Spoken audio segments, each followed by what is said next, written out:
Welcome to Kidsu, learning and educational channel. Today we are going to learn about uses of water.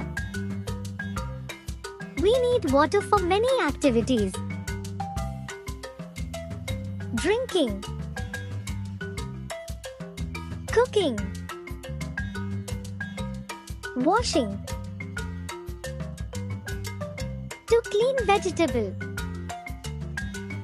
to extinguish fire, cleaning house, to plant and crop, bathing, brushing, washing face, washing hand, cleaning glass. Thanks for watching. Water is very important for us. We should never waste it or make it dirty. Don't forget to like, share and subscribe.